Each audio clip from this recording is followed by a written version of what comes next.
Chapter होगा, B level का होगा और सी लेवल का होगा। 3 लेवल के चैप्टर्स आपके सामने आएंगे जब रिवीजन का बारी आएगा, उसकी बात हम बाद में करेंगे।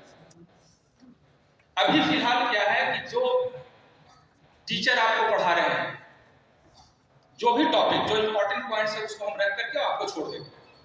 पहली बात, जो आपके टीचर पढ़ा रहे हैं, जो भी टॉपिक आपको पढ़ाने वाले हैं, वो टॉपिक आपके क्लास में जाने से पहले पढ़ा हुआ आना चाहिए। ये थंब रूल है। पहली बात, कहां से पढ़ना है? एनसीईआरटी से पढ़ना है। क्यों पढ़ना है? क्योंकि यहीं से क्वेश्चन पूछा जाता है। किस तरीके का? वो सारे लाइन से उठाया हुआ क्वेश्चन रहता है। तो जहां से क्वेश्चन मॉडरेटर क्वेश्चन सेट करते हैं, उसी बुक को पढ़ना ज्यादा अच्छा होगा या इधर उधर की चीजों को पढ़ना ज्यादा अच्छा होगा? एनसीईआरटी, उसकी भाषा, उसके एग्जाम्पल, उसका एक्सरसाइज, ये सब महत्वपूर्ण है, सब इंपॉर्टेंट है और यही से क्वेश्चन बनता है। इसलिए क्लास में आने से पहले उस टॉपिक को एनसीईआरटी से पढ़कर आने की कोशिश कीजिए। केमिस्ट्री और बायोलॉजी तो 100%। फिजिक्स में अगर ज्यादा दिक्कत होता है तो रेफरेंस का या बोल का मॉड्यूल का हेल्प लीजिएगा। अदरवाइज फिजिक्स में भी मैं कहूंगा कि आपको एनसीईआरटी एक बार पढ़ने की कोशिश करना चाहिए। नहीं भी अगर सीख पाए, ठीक है बच्चों, थैंक यू सो मच। और फिर बुलाया जाएगा आपको, सब क्लियर के बाद भी बुलाया जाएगा। ऐसे ही आते रहिए, बच्चों को मोटिवेट करते रहिए। Thank you so much. बंद करके बच्चे आए ना, हाफ टाइम बंद किया इसने, उसने फुल टाइम बंद किया था। किसके लिए किया? आपके लिए किया। ये मॉल नहीं घूम रहे थे, चाहते तो मॉल घूमते ना, लेकिन आपके लिए आए। तो इनके लिए तो एक तालियां बजती है बनने की। और मेरा काम आसान हो जाता है। ये जो बच्चे अपनी बातें रख लेते हैं, इन पे ज्यादा आपको ट्रस्ट होता है, क्योंकि अभी आपके ही माइंडसेट के हैं ना, आपके जैसे ही हैं और आपके साथ माइंडसेट से मैच करता है इनका, तो सीखना, इनके से कनेक्ट करना आपको ज्यादा आसान होता है।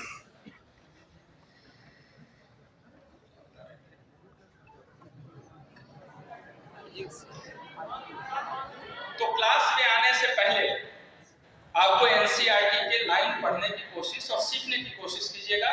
निश्चित रूप से हर एक चैप्टर में इतने कंटेंट्स जरूर रहते हैं जिसके 40% मिनिमम आप पहले से क्लियर रहेगा क्लास में आने से पहले। जब क्लास में आइएगा, स्टेप 2, जब क्लास में आप आइएगा तो टीचर जब आपको पढ़ाएंगे तो पहले से जो समझे हुए हैं वो अगर टीचर आपको पढ़ा रहे हैं तो आप ज्यादा समझ पाएंगे। आप कोशिश कीजिए कि हम अपना रिवीजन क्लास में ही कर लें और जो समय बचेगा उसके लिए, वो 60% जो नहीं समझ में आया था उस पर आप समय दे सकते हैं। तो इसका फायदा डायरेक्ट मिलता है पढ़ के आने के बाद। जो पढ़ा हुआ, समझा हुआ है, उसका रिवीजन हो जाता है और जो नहीं समझ पाए थे उसके लिए क्यूरियोसिटी बढ़ जाती है। और क्यूरियस ब्रेन के साथ जब आप किसी चीज को सीखना चाहते हैं तो वो आपको याद रहता है। एक बड़ा अजीब सा क्वेश्चन आता रहता है बच्चों के सामने से, हम भी जब थे आप जैसे तो हमारे पास भी था, कि हम पढ़ते हैं और उसके बाद भूल जाते हैं। 2 दिन में, 10 दिन में, 15 दिन में तो पक्का भूल जाते हैं। तो हमारा मेडिकल साइंस कहता है कि हम जितना पहली बार में कोई भी चीज पढ़ते हैं उसका मात्र 18% ही हमारे दिमाग में रहता है, बाकी हम भूल जाते हैं। लेकिन कैसे याद रखा जाता है उसका बार बार रिवीजन करने से याद होता है। इस पे हम लोग कॉन्शियस और सबकॉन्शियस माइंड के पार्ट का कुछ डिस्कशन करते हैं आपके क्लास में, कि हम 2 तरीके से, हमारा लेफ्ट एंड राइट 2 तरीके से एक्ट करता है दिमाग। एक होता है कॉन्शियस ब्रेन जो हर चीजों को देखता है, समझता है, महसूस करता है, लेकिन जरूरी नहीं है कि वो हर चीज को याद रख सके। लेकिन जब कुछ ऐसा होता है जिससे क्यूरियोसिटी बढ़ जाए और कंसंट्रेशन बढ़ जाए तो वो याद हो जाता है। इसमें हम कॉमन एग्जांपल देते हैं हमेशा, कि अगर बाजार से घर आए या घर से आज यहाँ आ रहे थे तो रास्ते में बहुत सारी गाड़ियां आपको दिखी होगी, अलग अलग कलर और ब्रांड के हों, आप पहचान भी रहे हो। लेकिन अभी मैं पूछूं कि व्हाइट कलर की कितनी गाड़ी थी तो शायद आपको याद नहीं होगा, लेकिन अगर उस गाड़ी का एक्सीडेंट हो जाता तो आपको याद रहे हमेशा के लिए। जैसा कैजुअलिटी वैसा उसको याद, छोटी सी टक्कर तो 10, 20, 50 दिन, और अगर कुछ घटना हो गया तो पूरे जीवन भर। ये क्या हुआ? एक्सीडेंट जो था आपके क्यूरियोसिटी को पहले वहां अटैच करता है, और जब क्यूरियस ब्रेन वहां जाके देखता है तो कंसंट्रेशन बढ़ता है, और कंसंट्रेशन से वो चीजें आपके दिमाग में एब्जॉर्ब हो जाती है। ये है याद करने का तरीका। आप क्या करते हैं? एनसीईआरटी को एक बार पढ़ लेते हैं और आपको लगता है कि पढ़ लिए, समझ में आ गया, टीचर ने पढ़ाया, समझ में आ गया, अब याद भी रहेगा। देखो, समझ में आना और उसको हमेशा याद रखने के लिए दोनों में अंतर है। जैसे गाड़ी देख समझ में तो आया बट याद नहीं था। एक्सीडेंट हुआ तब याद हुआ। उसी तरीके से जब आप क्वेश्चन बनाते हैं और गलती होता है तो गलत क्वेश्चन आपके क्यूरियोसिटी को बढ़ाता है, और उस गलत क्वेश्चन का आंसर अगर थ्योरी से जाकर देखते हैं, करेक्ट आंसर से नहीं, थ्योरी से जाकर देखते हैं, टेक्स्ट बुक से जाकर देखते हैं, तो वहां पे कंसंट्रेशन बढ़ता है। तो क्यूरियोसिटी और कंसंट्रेशन आपके याद करवाने के लिए रिस्पॉन्सिबल है, और ये काम आप नहीं करते। इसलिए मेरा सजेशन होगा कि क्लास में आने से पहले पढ़कर आइए। जो नहीं जानिएगा उसकी क्यूरियोसिटी बढ़ी रहेगी। क्लास में आइएगा, टीचर पढ़ाएंगे तो उसको ज्यादा अच्छे से कनेक्ट कर पाइएगा, और वही टीचर आपको अच्छे लगने लगेंगे, आप ज्यादा सीख पाइएगा। इसीलिए बड़े बुजुर्गों ने और आपके टीचर्स ने हमेशा कहा होगा बेटा पढ़कर आना। पढ़कर आने का ये साइंटिफिक रीजन है। तीसरा पॉइंट ये होता है कि क्लास जब उस टॉपिक का समाप्त हो जाए, चैप्टर का समाप्त हो जाए, तो उस पर आधारित कुछ क्वेश्चंस होते हैं हमारे यहाँ मॉड्यूल में आपको दिया गया हुआ है, उस क्वेश्चन को बनाने की कोशिश कीजिए। अब क्वेश्चन क्यों बनवाना है और क्वेश्चन बनाते समय सोच कैसे रखनी है? क्वेश्चन बनाते समय ये सोच नहीं रखना है कि हमको ज्यादा से ज्यादा सही कर देना है। क्वेश्चन बनाते समय सोच ये रखना है कि हमें कौन से क्वेश्चन में प्रॉब्लम है उसको फिल्टर करना है। तो क्वेश्चन बनाते समय कुछ क्वेश्चन में कंफ्यूजन होगा, जहां कंफ्यूजन लगे उसको सी लगा दीजिए। कुछ क्वेश्चन आपको टफ लगेगा, नहीं आता है, टीचर ने पढ़ाया समझ में नहीं आया, ऐसे क्वेश्चन को राउंड कीजिए, टी लगा दीजिए, और पूरे क्वेश्चन को ईमानदारी से ही बनाइएगा। लास्ट में आंसर से मैच कीजिएगा। जो जो क्वेश्चन गलत हो जाए उसको डब्ल्यू लगा दीजिए। सी टी डब्ल्यू 3 तरीके का मार्क आता है, और मैं बताऊं यही सी टी डब्ल्यू आपके रिजल्ट का सबसे बड़ा कारण है। सभी बच्चे के पास सी टी डब्ल्यू का कलेक्शन है, और वो डे 1 से होना चाहिए। आपके जितने चैप्टर चले गए हैं उसकी चिंता छोड़ दो, वो दोबारा आएगा मौका।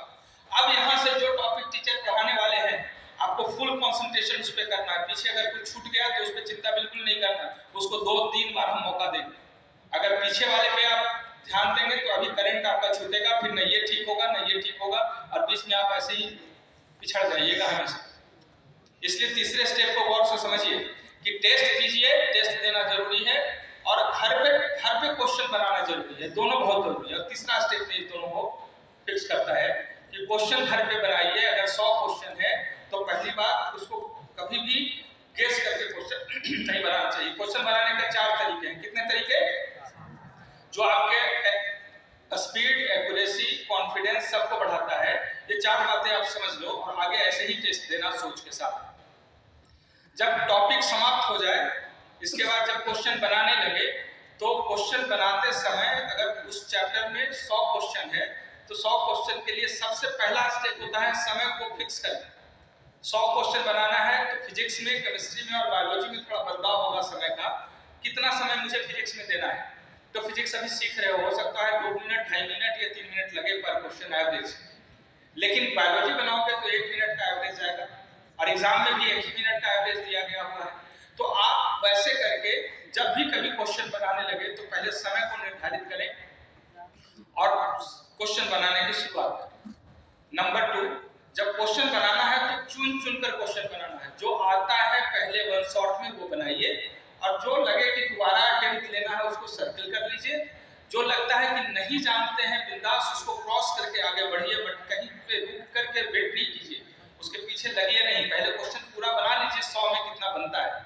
तो 100 में चुन चुन कर बनाइएगा तो कम से कम 50 से 60 क्वेश्चन आपका बनेगा।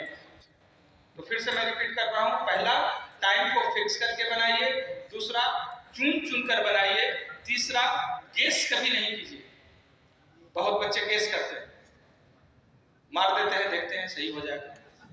अगर गलती से वो सही हो गया तो पक्का एग्जाम में वो गलत कराएगा। ऐसी गलती तो कभी नहीं करना, और सबसे ज्यादा डेंजरस होता है। इसलिए ऐसे तुक्का मारकर अपने को स्यूडो सेटिस्फैक्शन में रखने के लिए कोई काम नहीं करना है। तो गेस नहीं कीजिए। और चौथी बातें जो बहुत महत्वपूर्ण है वो क्या है, कुछ बच्चों को बताया होगा। देखिए क्वेश्चन पेपर सामने होता है और क्वेश्चन के नीचे 5 पेज नीचे उसका आंसर रहता है, या लास्ट में उसका आंसर रहता है। पेन लगा के बैठे हैं पहले से। क्वेश्चन नंबर 20, ऑप्शन नंबर 3 या 4, नहीं 3 हो सकता है, देखते हैं। 4 नंबर है, अच्छा हाँ ठीक 4 ही नंबर होता है कि नहीं ऐसा? अब मुझे एक बात का जवाब दीजिए, आप सबके पास ये प्रॉब्लम है? ऐसी आदत आप डाल लेंगे, ऐसी ही आदत आप डालेंगे तो वापस आप 2024 में जब नीट देने के लिए एग्जाम जाएंगे तो क्वेश्चन के नीचे आंसर भी रहेगा क्या? रहेगा। बोर्ड के एग्जाम में भी आंसर रहता है। ये आपकी काबिलियत है कि पीछे बैठ के गूगल कर लेते हैं। हम लोग को पता चल जाता है कि किसका मार्क्स गूगल से आ रहा है और किसका मार्क्स चीटिंग से आ रहा है। चीटिंग तो पकड़ना हमारे उंगली का चुटकी का काम है, हम लोग पकड़ लेते हैं। लेकिन हम पहले बच्चों को समझा दें कि ये करना किसके लिए खतरनाक होता है। हम उस पर विस्तार में अभी नहीं जाएंगे, लेकिन जब ऐसा ऑप्शन नीट में नहीं होगा, जब बोल में नहीं होगा, तो फिर ऐसी आदत आपने क्यों डाला है कि क्वेश्चन देखो, जब तक आंसर क्लियर ना हो तब तक आगे बढ़े नहीं। इससे डिपेंडेंसी बढ़ जाएगी आंसर पे आपको, और एग्जाम देते समय कभी कॉन्फिडेंस नहीं आएगा। हर बार क्वेश्चन बनाने के बाद आंसर देखने की इच्छा होगी, और ये सबसे घातक होता है। बात समझ में आई मैं क्या कर? तो 4 बातें महत्वपूर्ण थी क्वेश्चन बनाने के पहले। एक तो समय को फिक्स करके निर्धारित करके बनाइए, चुन चुनकर जो आसान क्वेश्चन है इसको बनाइए। लगभग 60% से ज्यादा क्वेश्चन आपको पहली बार में बन जाएगा। तीसरा, गेस नहीं कीजिए, और चौथी बात, लास्ट में आंसर से मैच कीजिए। यहीं पे फिजिक्स को मैं अटैच करता हूँ। फिजिक्स कितने लोगों को कष्ट देता है, परेशान करता है? यस, बैठिए, रखिए, इसलिए फिजिक्स को मैंने छेड़ा। फिजिक्स में क्वेश्चन आप बनाते कैसे? फिजिक्स में क्वेश्चन आप बनाते हैं, क्वेश्चन नंबर 1 से लेकर 100 तक बनाना है। कोई समय का निर्धारण आपने नहीं किया, आपने कहा 2 घंटा टाइम है, फिजिक्स को देना है, 2 घंटे में क्वेश्चन बना लेना है। ठीक, क्वेश्चन नंबर 1 बन गया, 2 बन गया, 3 बन गया, 4 नहीं बन रहा है। नहीं बन रहा है तो छोड़े कैसे? पकड़े हुए हैं, दिए जा रहे हैं, इधर से उधर से उधर से सब तरफ से ढूंढ लिए, ढूंढ कर किसी तरीके से बन गया। आगे बढ़े, वो एकदम नहीं बना। लेकिन सभी क्वेश्चन में आप 15 मिनट, 20 मिनट, 30-30 मिनट समय दे रहे हैं एक्स्ट्रा। रिजल्टेंट क्या हुआ? 15 क्वेश्चन पहुंचते पहुंचते 1.5 घंटे निकल गया। 2 ही घंटा आपको देना था और 15 ही क्वेश्चन तक पहुंच पाए हैं। अब बताइए कॉन्फिडेंस का क्या हाल होगा? कॉन्फिडेंस गिर गया आपका। लगा कि 2 घंटे में हमें जहां 100 क्वेश्चन देखना था, मात्र 15 क्वेश्चन देखे, इसका मतलब फिजिक्स का लेवल मेरा कमजोर है, मेरे टीचर कमजोर हैं, है ना, इंस्टीट्यूट कमजोर है। कहीं ना कहीं तो किसी न किसी को ब्लेम कर रहे हो, है ना? बात सही। अब इसके हकीकत पे आइए, हकीकत पे आइए कि आप 15 क्वेश्चन बनाते बनाते आपका कॉन्फिडेंस ब्रेक हो गया। आगे बनाने की इच्छा हुई, क्वेश्चन आपने बनाया भी, लेकिन इतना दिमाग में तनाव है कि सिल्ली मिस्टेक हो गया। एक कैलकुलेशन आया 150/25, कैलकुलेट करके वहां लिखना था 6, लिख दिया 5, आंसर नहीं मिला। अब ये क्वेश्चन आपसे बन जाना चाहिए था, लेकिन आंसर नहीं आए। बार बार उस कैलकुलेशन को देख रहे हैं, बार बार वही गलती कर रहे हैं, लेकिन 4 घंटे के बाद देख रहे हैं तो सर रख रहे हैं, अरे यार मैंने क्या किया। होता है ना ऐसा? तो देखिए, आपके तरीके गलत हैं। आप गलत नहीं हो, तरीका बदलो। और तरीका क्या है कि 1 से लेकर 100 तक अगर चुन चुन कर क्वेश्चन बनाएंगे तो जो आसान क्वेश्चन है, जिसकी संख्या लगभग 50 से 60% होता है, ये आपसे बनेगा। शर्त सिर्फ इतना है कि आप पढ़कर आए हैं और टीचर से सही तरीके से पढ़े हैं। तो 60% क्वेश्चन बन लेने की गारंटी मैं ले रहा हूं, बनेगा। 60% चुनकर क्वेश्चन जो बनाएंगे, इसमें समय ज्यादा नहीं लगेगा, 1 मिनट का एवरेज जाएगा। तो 60 मिनट में 60 क्वेश्चन अगर आपके बन जाएंगे तो नेक्स्ट 60 मिनट और बचे हुए हैं और 40 ही क्वेश्चन बनाना है। सर्किल वाला क्वेश्चन पे कोशिश कीजिएगा, कम से कम 10-15 क्वेश्चन और बन जाए। कुल मिलाकर जहां पे 15 क्वेश्चन बन रहा था 1.5 घंटे में, 2 घंटे में 20 क्वेश्चन जहां बन रहा था, वहां पे 2 घंटे में आप 75 से 80 क्वेश्चन बना रहे हैं। कॉन्फिडेंस बढ़ेगा कि घटेगा?